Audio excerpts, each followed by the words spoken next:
Estimados irmãos espíritas e não espíritas, sejam bem-vindos ao nosso canal.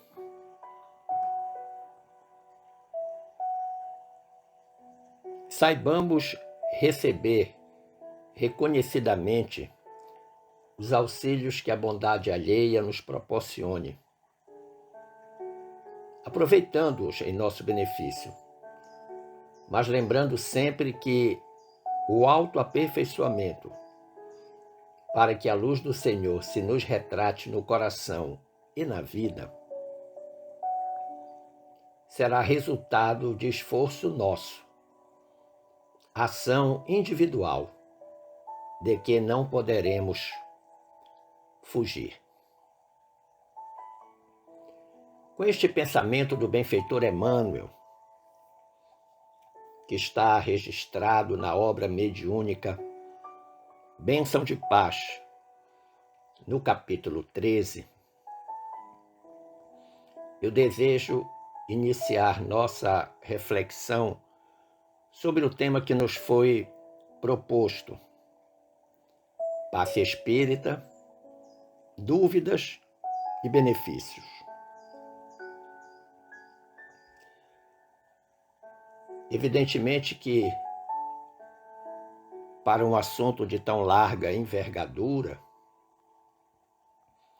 se torna necessária uma pesquisa acurada na bibliografia disponível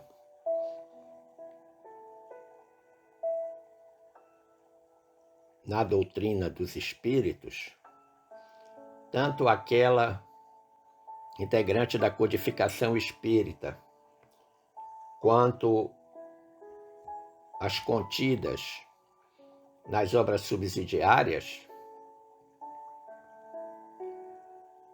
nos permitiu identificar 3 obras que devem ser consultadas para estudo do assunto e que estão na nossa codificação, que são o Evangelho segundo o Espiritismo, o Livro dos Médiuns e a Gênese. Como de resto, em outras 12 obras subsidiárias que agora apresentamos.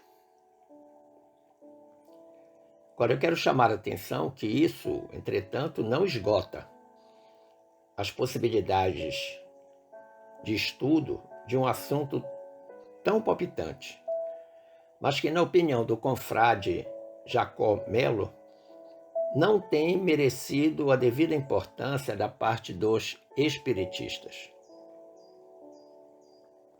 Quiçá um razoável número de publicações abordem o assunto.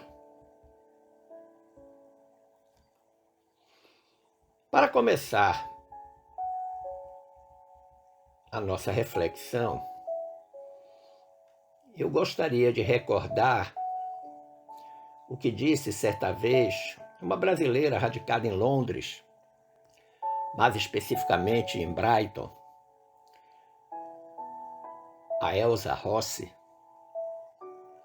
e que foi fundadora do Spiritista Group of Radiation, que 2 anos depois de fundado, passou a ser conhecido como Spiritista Group of Brighton. A Elsa é uma estudiosa do magnetismo, do passe, tanto que ela elaborou um manual de apoio na preparação do trabalhador espírita na tarefa do passe, de forma bastante didática, bastante objetiva, contemplando todos aqueles aspectos que envolvem esta tarefa que o trabalhador espírita pode abraçar, se assim o desejar. E lá no manual, a Elsa diz algo interessante. Ela diz: se a pessoa chega pela primeira vez para receber a terapia do passe, é de bom tom dar-lhe rápidas explicações. E, especialmente, deixemo-la confiante do que poderá ficar de que poderá ficar com os olhos abertos se o desejar, ao receber o passe. Isso é uma curiosidade que muitos que vão pela primeira vez na casa espírita possuem. Por que é que eu tenho que ficar de olho fechado? Eu não posso ficar de olho aberto para ver o passe? Claro que pode. Agora, minimamente, naquela fase do atendimento fraterno, ela tem que receber algumas orientações básicas do que vai acontecer na cabine de passe. E a Elsa diz mais: por desconhecimento, alguns esperam ver os eflúvios energéticos, que são invisíveis, que saem das mãos do aplicador do passe.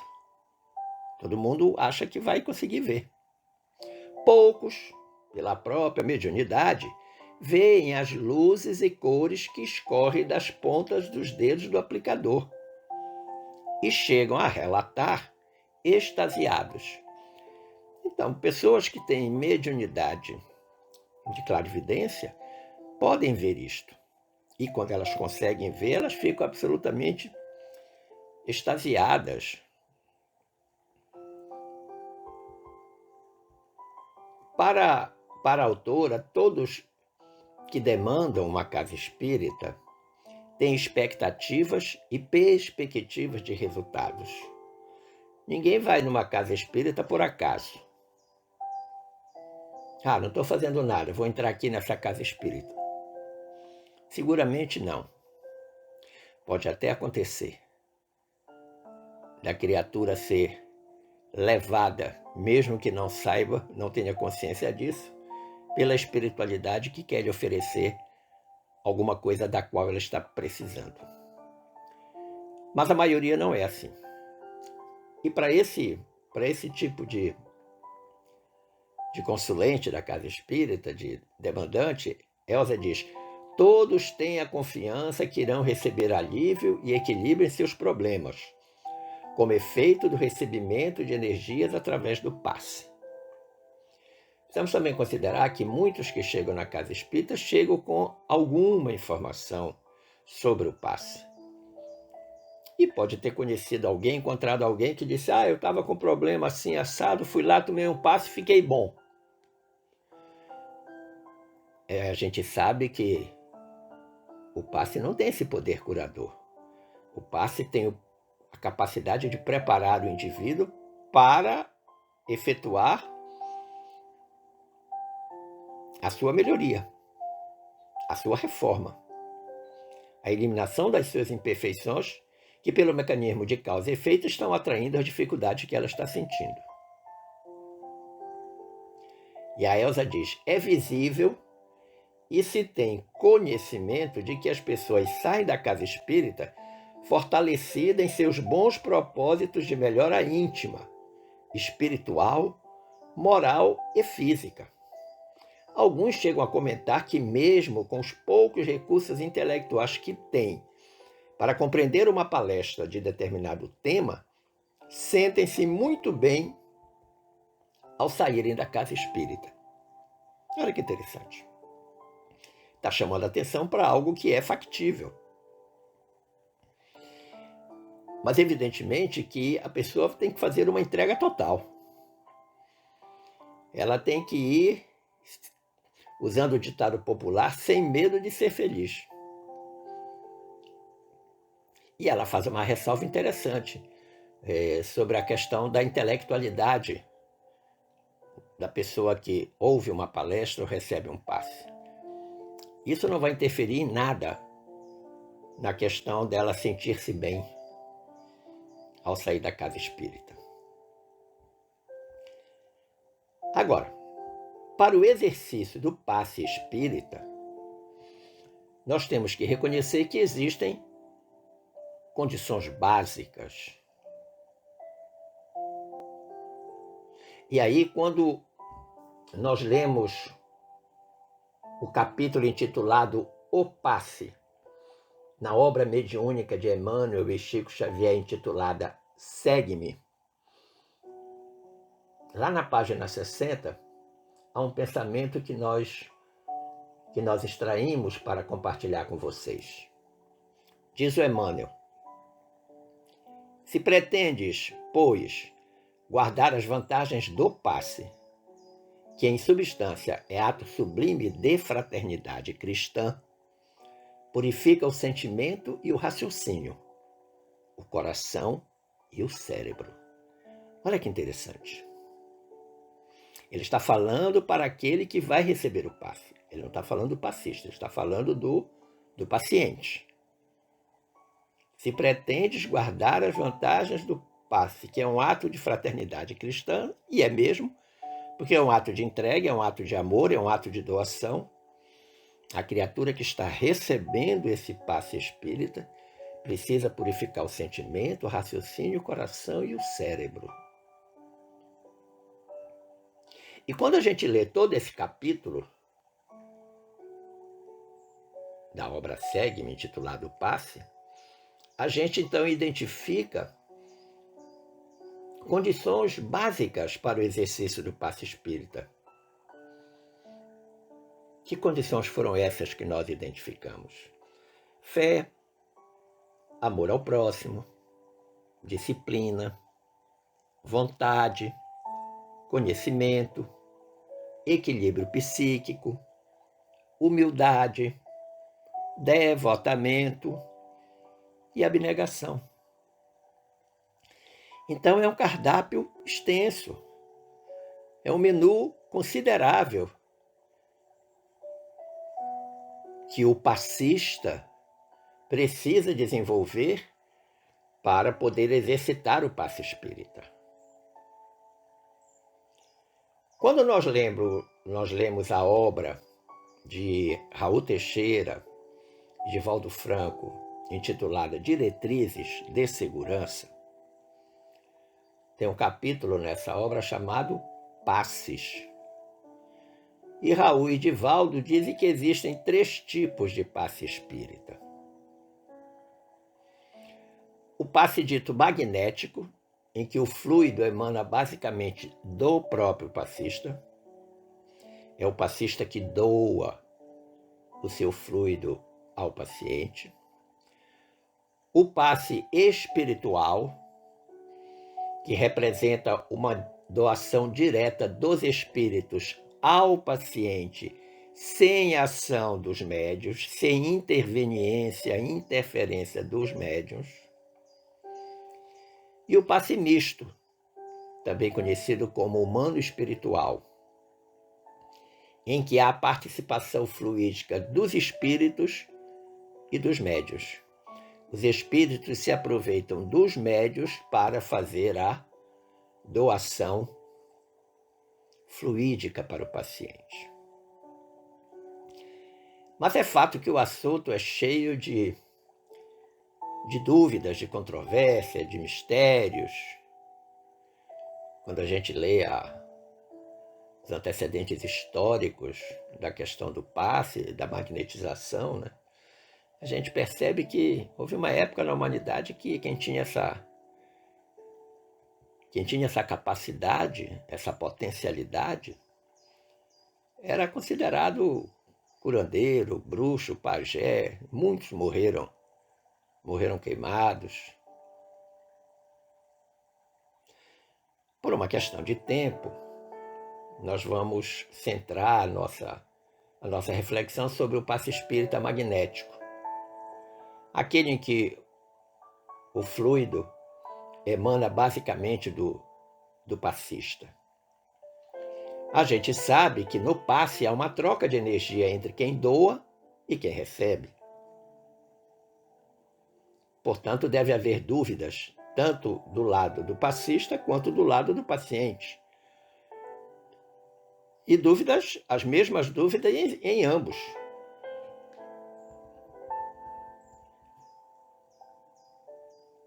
Nós separamos algumas dúvidas dos pacientes, que muitas vezes perguntam, e também o próprio passista é capaz de perguntar.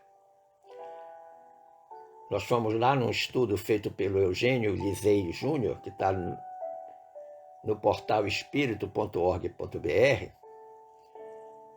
em que ele traz uma série de perguntas, selecionamos algumas e dá uma resposta. Algumas são muito longas e nós nós procuramos sintetizar. Primeira pergunta: higiene pessoal e vestuário do passista ou do paciente influenciam na tarefa do passe? Resposta: podem interferir na concentração necessária tanto do passista quanto do paciente. Evidentemente que o vestuário para uma tarefa dessa envergadura tem que ser um vestuário composto. Não pode haver nada que tire a atenção, que roube concentração de qualquer uma das partes, ou do passista ou do paciente. Outra dúvida de alguns pacientes: por que se costuma diminuir a claridade dos ambientes onde se processam serviços de aplicação de passes? E aí nós encontramos um esclarecimento do Raul Teixeira, lá na obra Diretrizes de Segurança, mais especificamente na página 91. O Raul diz: tem por objetivo a diminuição da claridade do ambiente, evitar a dispersão da atenção das pessoas, além de facilitar a concentração, ao mesmo tempo em que temos que levar em conta que certos elementos constitutivos dos ectoplasmas, que costumam ser liberados pelos médios em quantidades as mais diversas, sofrem um processo de desagregação com a incidência da luz branca. Observe que na maioria das cabines de passe a luz é azulada. Se a gente for lá para a cromoterapia, a cor azul é uma cor que provoca calma, relaxamento, concentração. Então o Raul está dizendo que a razão é essa, de não se deixar a luz branca acesa. Ou duas razões que ele apresenta: a questão da dispersão da atenção e a questão da desagregação do ectoplasma liberado pelo passista. Terceira pergunta: para a aplicação do passe, o médium deve resfolegar, gemer, estalar os dedos, soprar ruidosamente, dar conselhos? Resposta do Divaldo Franco, em Diretrizes de Segurança, página 92. Todo e qualquer passe, como toda técnica espírita, se caracteriza pela elevação, pelo equilíbrio. Se uma pessoa cortês se esforça para ser gentil na vida normal, por que, na hora das questões transcendentais, deverá permitir-se desequilíbrios? Se é um labor de paz, não há razão para que ocorram desarmonias ou se deem conselhos mediúnicos. É absolutamente contraindicado, durante a aplicação do passe, qualquer aconselhamento da parte do passista para o paciente, nem tampouco perguntas do paciente para o passista por ocasião da aplicação do passe. Mas isso vai estar previsto lá no atendimento fraterno. As pessoas precisam ser preparadas, instruídas, educadas para o recebimento do passe magnético. Quarta pergunta: o passista precisa fazer tratamento de desobsessão antes de ingressar na tarefa do passe? Resposta do Eugênio Lezei Júnior, lá no portal espírito.org.br. Não. Frequentemente, a falta de trabalho em benefício do semelhante é o ponto de apoio de variada gama de processos obsessivos. Em relação ao passista, apenas os casos de subjugação deverão merecer tratamento antecipado. E aí o Eugênio recomenda que a gente vá lá no item 240 do capítulo 23 do Livro dos Médiuns. Quinta questão: É verdadeira a orientação de que entre uma tarefa espírita que envolva energia de magnetização e outra semelhante, deve haver um intervalo de 48 horas, ou seja, só se pode trabalhar a cada 2 dias em tarefas que envolvam energia de magnetização, tarefas de passe.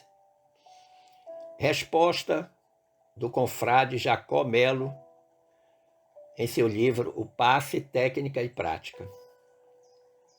Diz o Jacó: nas casas espíritas costumam surgir normas e regras que parecem ser sensatas, mas que provavelmente estarão baseadas em históricos do tipo ouvi dizer, ou em palavras de pessoas acima de quaisquer suspeitas.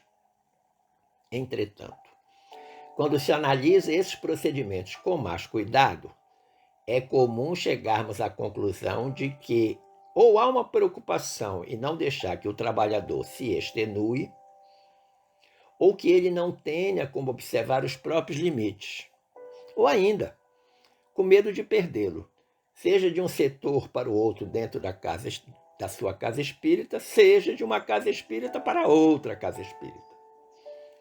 E aí o Jacó faz um fechamento da resposta sensacional. Ele diz: isso significa que estamos encumbrindo um fato com interesse e não com dados que expliquem suficientemente bem o que de fato ocorre.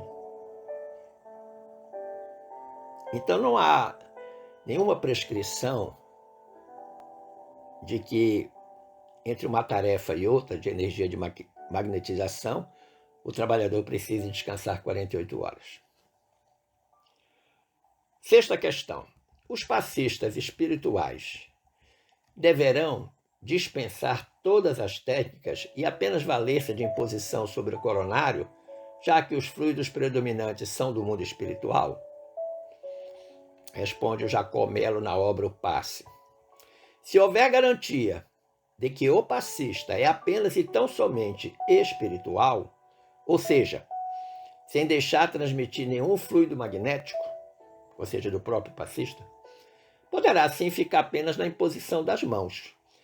Mas, aí ele coloca uma conjunção adversativa para chamar atenção para algo importante. Mas devemos convir de que estes não são tão comuns como se pensa. Daí o cuidado de se fazer, ao menos, passes dispersivos após imposições. Porque quando se faz a imposição das mãos, evidentemente, e principalmente se for um passe espiritual, humano espiritual, um passe misto, muito provavelmente vai sobrecarregar o paciente de energia, e aí é preciso que essa energia seja dispersa. Daí ele recomendar o passe dispersivo. Sétima questão: é necessário lavar as mãos após a aplicação de passes? Interessante. Quem responde essa é Raul Teixeira, lá na obra Diretrizes de Segurança, na página 93. Ele diz: não há qualquer necessidade de que se lave as mãos depois da prática de passes. Pelos passes não há. Entretanto, os médiuns aplicadores de passes podem ter vontade de lavar as mãos por lavar. E, neste caso, não há nada que os impeça. Não há recomendação, nem tampouco proibição. É uma decisão do passista. Oitava questão: onde tenho trabalhado com passes, algumas pessoas me sugam muito e me deixam desgastadas de forma muito pesada. Será que é porque são carentes e têm mediunidade? Essa resposta vai ser do Jacó Melo. E é muito interessante o que o Jacó fala como resposta para esclarecer essa pergunta.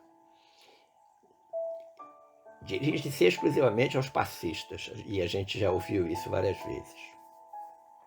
Diz o Jacó: o fato de alguém ser sugador, carente ou médio ostensivo não pode ser tomado como causa de nossa exaustão. como causa de exaustão do passista. Essas pessoas podem até exercer forte componente que nos fragilize. O paciente que está nessa condição, né? Mas se estamos ficando caídos, é porque estamos nos descuidando de algum procedimento. Olha que interessante. Então o passista precisa estar atento, vigilante. E aí ele faz uma recomendação sobre essa vigilância, sobre esses cuidados que nós devemos ter. Ele diz: veja se não estás dispersando pouco ou concentrando muito sem intercalar dispersivos. Se não estás te absorvendo demais os campos psíquicos e emocionais das pessoas e depois não fazes como se autodispersar, seja por respiração diafragmática ou por intervalar melhor entre um e outro passe. Se tens permitido que refluxos do paciente se demorem e se fixem em seus campos, a começar pelas mãos e braços, o que indicaria necessidade de mais dispersivos com mais vigor. Por fim, diz o Jacó, cuide também da alimentação, da respiração, do descanso e do sono. Então essa é uma questão que vai diretamente para o passista. Segundo o Jacó Mello, nessa obra que eu já citei, o Passe, Teoria e Prática, Técnicas e Práticas, melhor dizendo, o passe como recurso terapêutico, o passe espírita, ele pode ser total, quando forem casos plenamente tratáveis por essa terapia, ou seja, você vai tratar o paciente exclusivamente com o passe espírita, seja ele magnético, espiritual ou misto. Ele pode ser complementar, se o tratamento for conjugado com a medicina dos homens, né, ou com a própria medicina espiritual. Ele pode ser reparatório, quando ele visa corrigir equívocos e ou excessos decorrentes de terapias mal aplicadas. Inclusive, às vezes, terapias espirituais mal aplicadas são capazes de obrigar o paciente a fazer um tratamento através do passe espírita de natureza reparatória. E ele pode ser preparatório, como auxiliar de primeiro momento para tratamentos médicos, fluidoterápicos, de ligamentos ou desligamentos nos processos reencarnatórios e ou desencarnatórios. Então, essa é uma das modalidades de utilização do passe espírita como recurso terapêutico. Vejamos agora o que eu chamo de resultados do passe espírita. Vamos lembrar que durante a transmissão do passe nós temos um agente transmissor dotado de recursos vitais e espirituais, que nós chamamos médium passista ou simplesmente passista, e um agente receptor, que pode ser chamado de assistido, paciente, doente, etc. O passe espírita, os resultados do passe espírita podem ser de 3 ordens. Resultados benéficos, resultados maléficos e resultados nulos. Tanto no benéfico quanto no maléfico, nós temos resultados que dependem do médium passista e resultados que dependem do assistido ou do paciente. Benéficos que dependem do médium passista. O médium passista deve estar em condições de transmitir o passe. Para que haja benefício ao paciente da parte do passista, este passista precisa estar em condições de boa saúde física, equilíbrio espiritual. Boa saúde física para que o fluido vital que vai ser doado seja de boa qualidade. Equilíbrio espiritual para que esses fluidos estejam em harmonia. Afinal de contas, alguém vai receber isso. Mas existem benefícios do passe espírita, ou resultados benéficos, melhor dizendo, que dependem do assistido, do paciente, daquele que recebe a doação do passista. E a primeira coisa que interfere nesse resultado benéfico da parte do assistido é que ele esteja receptivo, em condições de favorecer o recebimento da ajuda. Ele precisa estar vibrando mentalmente para melhor absorver esses recursos espirituais que o passista está doando para ele.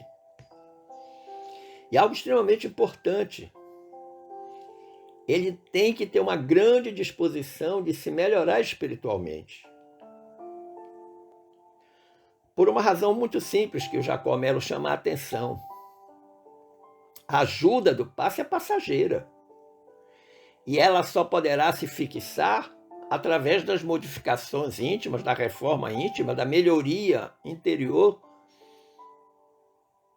do paciente, do assistido, daquele que está recebendo o passe. Mas eu disse que os resultados também podem ser maléficos. Resultados maléficos que dependem do médium passista, resultados maléficos que dependem do assistido, do paciente. Os que dependem do médium passista, quando é que o resultado vai ser maléfico? Quando esse passista está em estado de saúde precária ou precário. Porque o seu fluido vital estará deficitário. Quando o organismo desse passista está intoxicado por fumo, álcool, drogas, por pensamentos desvirtuados. Não são apenas intoxicações físicas, mas intoxicações espirituais. Quando esse passista está num estado de desequilíbrio espiritual, ele está com sentimentos negativos de revolta, de vaidade, de orgulho, de raiva, de desespero, de desconfiança, de ansiedade. Isso tudo intoxica o organismo e deixa o passista com uma qualidade assistencial baixíssima. Mas existem também resultados maléficos que dependem do assistido, do paciente, daquele que vai receber o passe. E que condições são essas? Quando as defesas do assistido estão praticamente nulas, não podendo neutralizar a torrente de fluidos grosseiros que lhes são transmitidos, visto que de alguma forma se afiniza com eles.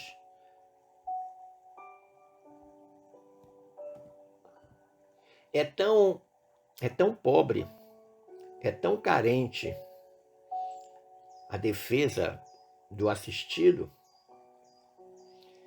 que ele acaba absorvendo tudo.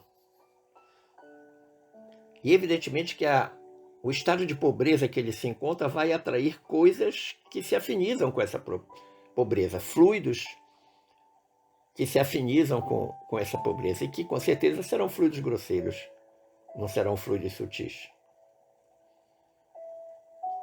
Quando tais fluidos não são atraídos pelo assistido, o próprio plano espiritual atuante desintegrará a carga transmitida pelo médium passista despreparado. E aí é uma combinação, né? O passista é despreparado e o assistido também. Nessa condição, não deveria ter a tarefa do passe, porque ambos estão em situação deficitária. Mas eu disse que o terceiro tipo de resultado do passe espírita é o chamado resultado nulo, e que depende exclusivamente do assistido. Já aí não há mais nenhuma interferência do passista.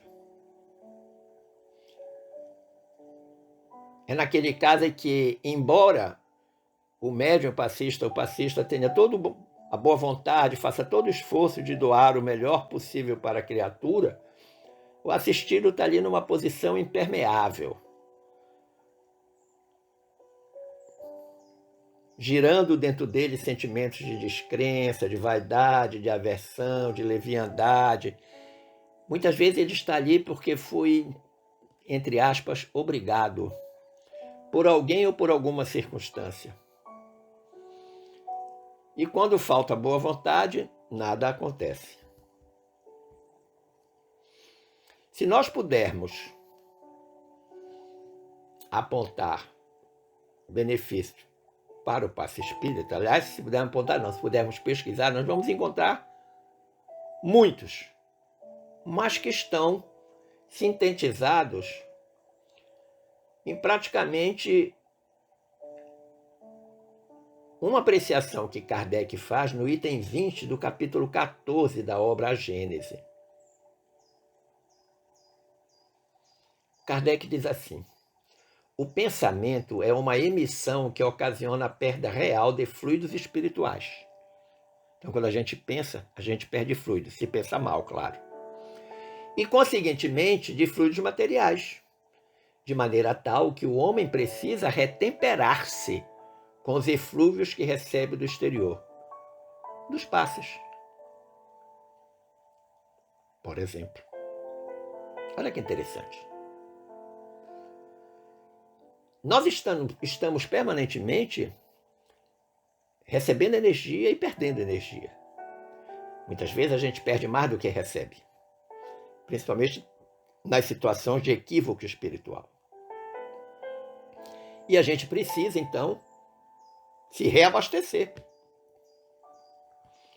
O carro sem gasolina trafega? Não, tem que parar no posto e abastecer. A mesma coisa o homem, o ser humano. Ele precisa desse combustível que muitas vezes ele busca, ou na maioria das vezes, exteriormente. E o passe é uma dessas formas. Nós podemos apontar como benefício o fato de que o processo de socorro pelo passe é tanto mais eficiente quanto mais intensa se faça a adesão daquele que lhe recolhe os benefícios, ou seja, do paciente. Quando a pessoa disser que esse passe foi fraco, eu não senti nada com esse passe, a primeira pergunta que a criatura tem que se fazer é: qual foi o grau da minha adesão a essa tarefa? Por quê? Porque a vontade do paciente erguida ao limite máximo de aceitação é quem determina sobre o paciente, sobre si mesmo, os mais elevados potenciais de cura. Ou seja, a minha capacidade de melhorar depende fundamentalmente, primeiro, da minha fé, da minha entrega, da minha adesão, da minha concentração, da minha certeza, da minha fé de que vai dar certo. E um terceiro aspecto de benefício do passe espírita é que na espiritualidade também se faz uso da psicoterapia e do magnetismo. Espíritos desencarnados igualmente se beneficiam desse bálsamo divino, tanto diretamente dos espíritos que estão com eles lá no plano espiritual, quanto com a ajuda dos encarnados. Nós aqui embaixo podemos contribuir doando para os nossos irmãos espirituais uma boa energia. Quantas vezes nós estamos cercados por irmãos em sofrimento, revoltados, com desejos de vingança? Nós não os vemos, nós não falamos com eles, mas o que acontece com a nossa vida no dia a dia sinaliza que nós estamos sofrendo algum tipo de influência. Nesse momento, nós temos que fazer alguma coisa por eles, ajudá-los, doar boas energias para eles. Veja, uma experiência interessante que nós temos é que na Na preparação do Evangelho no Lar, que fazemos diariamente, nós sempre convidamos esses irmãos em sofrimentos para participar da tarefa com a gente, inclusive desejando que eles sejam alcançados pelas luzes provenientes do estudo do Evangelho. E que depois eles sejam levados de volta ao plano espiritual, quer para as escolas, quer para os hospitais, para os locais de refazimento, para que eles possam melhorar daquela condição que está deixando eles tristes, revoltados, incrédulos, com desejo de vingança e por aí afora.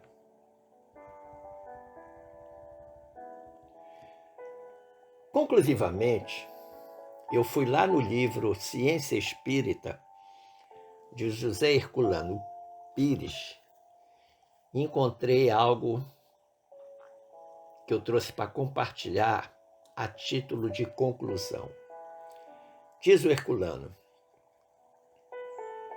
a eficácia do passe depende da boa vontade do médium, que se entrega humildemente à ação dos espíritos, sem perturbá-la com gesticulações excessivas, limitando-se às que os espíritos lhe sugerirem no momento. Então, duas coisas importantes, três coisas importantes: boa vontade, humildade e disciplina. Não temos nenhum conhecimento objetivo do processo de manipulação dos fluidos pelos espíritos e poderíamos perturbar-lhes a ação curadora com a nossa intervenção pretensiosa. O Herculano está se reconhecendo humildemente nessa questão do conhecimento sobre a manipulação dos fluidos feita pelos espíritos. E em seguida ele diz: o médium é instrumento vivo e inteligente da ação espiritual. Faz uma afirmativa, isso é real. Mas, aí ele coloca uma conjunção adversativa, só deve utilizar a sua inteligência para compreender o seu papel de doador de fluidos, como se passa no caso da doação de sangue nos hospitais. Faz uma comparação inteligente e pede de novo humildade. Se colocar apenas no papel de doador, exclusivamente de doador. Esperando ter contribuído, ainda que de forma modesta, para o entendimento desse assunto, eu agradeço o carinho da atenção dispensada, agradeço as boas vibrações emanadas e desejo que fiquemos todos em paz com Jesus. Um forte abraço.